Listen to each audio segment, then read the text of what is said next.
December 23, 2025. Russia launched its most massive aerial assault of the war, 38 missiles, 635 drones. Putin's goal was clear: plunge Kiev into darkness and freeze Ukraine into submission. But something unexpected happened. While Russian missiles were still streaking through Ukrainian skies, Ukraine's response was already underway. And it wasn't just a response. It was a calculated devastation that would shake Russia to its core. What happened next would change everything. From burning chemical plants to exploding oil terminals, from Moscow to the Black Sea, Russia's homeland was about to become Ukraine's firing range. This is the story of how Putin's show of force became his greatest strategic mistake. The night of December 23rd was supposed to be Russia's moment of overwhelming power. Tu-95 MS strategic bombers took off from bases near the Caspian Sea and Arctic regions. The attack plan was sophisticated. Overwhelm Ukraine's air defenses with a record-breaking swarm of 635 Shahed and Gurin drones, then deliver precision missile strikes through the chaos. For hours, air raid sirens wailed across Ukraine. The scale was unprecedented. Energy infrastructure became the primary target, with facilities in Kiev and western Ukraine taking heavy damage. The human cost was immediate. At least 3 civilians lost their lives. Power grids collapsed across Kiev and southern regions. Families huddled in darkness as temperatures dropped. The heating systems went offline during the coldest days of winter.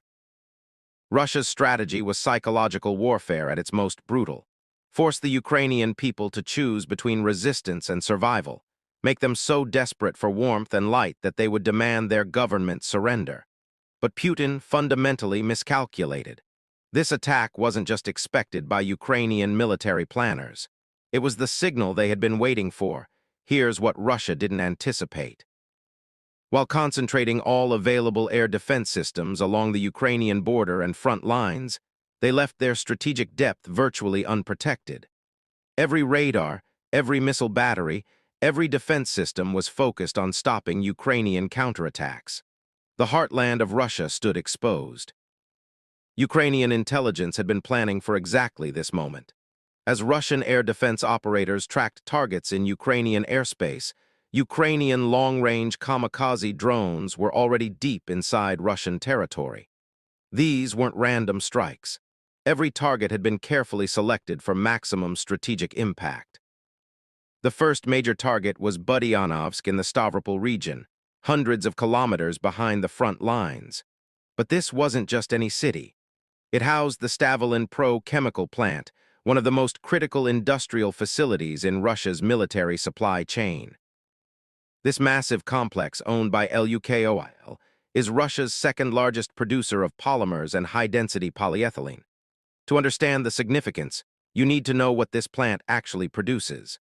The composite bodies of military drones, internal components of armored vehicles, insulation materials for ammunition, plastic components in soldier equipment. This factory is the raw material foundation of Russia's war machine. Ukrainian drones struck with surgical precision. The ethylene cracking units and gas separation workshops, the factory's most critical sections, received direct hits. Social media footage, later verified by open-source intelligence analysts, showed a massive fireball illuminating the night sky. The entire facility transformed into an inferno, so intense that firefighting efforts proved impossible. The impact of the Stavropol strike goes far beyond immediate damage. Experts estimate this could reduce Russia's drone production capacity by up to 20%. But the real consequence is a months-long raw material shortage that will ripple through Russia's entire military-industrial complex. Ukraine didn't just destroy current production. They crippled future manufacturing capacity. But Ukraine wasn't finished. That same night, the attacks reached the Krasnodar region at the entrance to the Kerch Strait. The target was the Taman Neftegaz terminal, one of Russia's largest energy export gateways in the Black Sea. This facility is a main artery through which Russia sells liquefied petroleum gas, crude oil, and fuel products to finance the war. Ukrainian drones targeted fuel storage tanks, filling stations and pipelines. The Russian Defense Ministry issued its standard statement about fires from falling debris, but reports from the ground told a different story. Ukrainian officials confirmed direct hits on pipeline infrastructure. More significantly, Russian authorities were forced to officially acknowledge that a fire broke out at the oil terminal due to a Ukrainian attack. Maritime safety reports indicate the damage extended beyond shore facilities to ships docked at the port.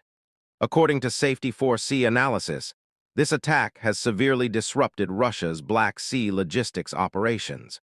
The strategic implications are profound. While Russia attempted to cut Ukraine's electricity, Ukraine physically shut off one of Russia's major revenue streams.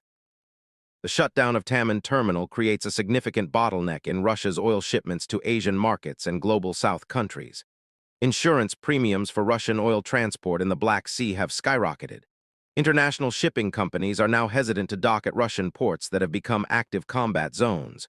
Why did Ukraine choose this specific moment and these particular targets? The answer takes us back 11 days to December 12th and an incident at Chornomorsk port in Odessa. Russia, having lost control of the Black Sea and desperate to disrupt Ukraine's grain corridor, made a catastrophic miscalculation. Russian missiles targeted the Zelensky, a vessel owned by Turkish company ROWE that was anchored for entirely civilian commercial purposes. The ship was carrying humanitarian aid and commercial cargo. The missile strike set the deck ablaze, damaging the bridge and lifeboats. The crew evacuated in panic. Reports indicated 3 Turkish vessels total suffered damage in this attack. This wasn't just an attack on Ukraine. It was a direct strike against NATO member Turkey and the principle of international maritime trade. President Zelensky personally confirmed the attack and condemned what he called terrorism against civilian infrastructure and international commerce. For Kiev's military leadership, this incident represented a line crossed. The Ukrainian General Staff implemented a new doctrine, symmetric retaliation. The logic was straightforward. If Russia strikes our ports and civilian merchant ships, we will strike their Black Sea trade infrastructure and oil terminals. If our ships aren't safe, neither are theirs. Then came December 20th, just 3 days before the major counterstrike. Russia launched another devastating missile attack on Odessa port, killing 8 civilians and causing severe infrastructure damage. According to The Guardian's reporting, these attacks were part of Russia's systematic strategy to prevent Ukrainian maritime exports. The December 23rd strikes on Taman port and pipeline infrastructure were Ukraine's direct answer. Instead of diplomatic protests, Ukraine responded in the only language Putin's regime understands: force and destruction. Those burning oil tanks in Krasnodar sent a clear message to Moscow about the new rules of engagement. Stepping back to view the larger picture reveals something remarkable. Putin's promise to the Russian people that the war would remain at the borders has completely shattered. Life in Moscow was supposed to continue normally. The final week of December destroyed that illusion. On December 22nd, one day before the major attacks, a shocking incident occurred in central Moscow. A high-ranking Russian general was eliminated when an explosive device detonated in his vehicle outside his residence in the capital. The Russian Investigative Committee immediately began examining potential Ukrainian connections. The strategic significance exceeds the tactical value of destroying an entire brigade on the front lines. It demonstrates that Russia's FSB security service cannot protect even high-ranking military officers in the heart of the capital. Fear and uncertainty have spread among Moscow's elite. Oligarchs and bureaucrats are asking themselves, "Am I next?" The war is no longer just news on television. It has arrived on Moscow's streets. But the problems extend far beyond the capital. Deep within Russia, thousands of kilometers from any front line, military cargo trains and fuel tankers are burning at railway stations in the Perm region. These incidents demonstrate how far Ukrainian reach or internal Russian resistance networks can extend. Russian logistics, already strained, are now breaking down completely.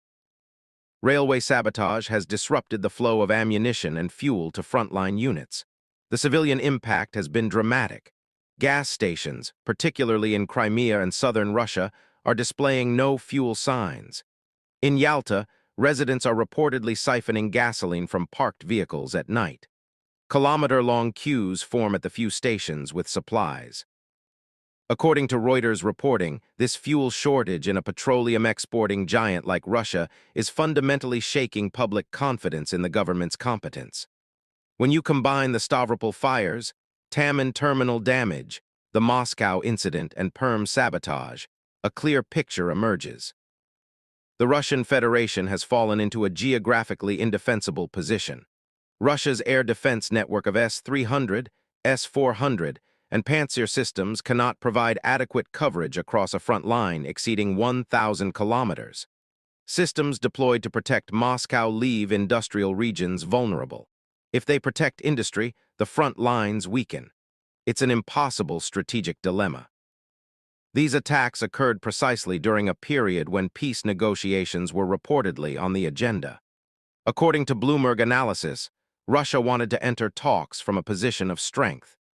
Instead, the events of December 23 revealed Russia as unable to protect even its own industrial base and capital city. December 23 is not the day Russia tried to plunge Kiev into darkness. It's the day Putin's regime set its own future ablaze. Yes, Russian missiles took lives and destroyed homes in Ukraine. The pain is real and the cost is heavy. But strategically, Ukraine's counterstrike proved far more devastating, lasting, and systemic. The Turkish vessel struck in Odessa was answered by the pipeline destroyed at Taman port. The attempt to cut Kiev's electricity was met by shutting down Russia's military-industrial heart in Stavropol.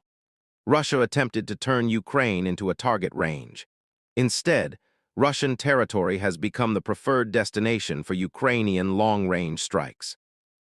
There is no longer any safe haven behind the Kremlin walls. This isn't just the collapse of a military front line. This is the collapse of an imperial illusion. The war Putin promised would stay at Ukraine's borders has come home to Russia, and the consequences are only beginning to unfold. What are your thoughts on these dramatic developments? Share your perspective in the comments below. Subscribe and enable notifications to stay informed on the latest analysis. Thank you for watching.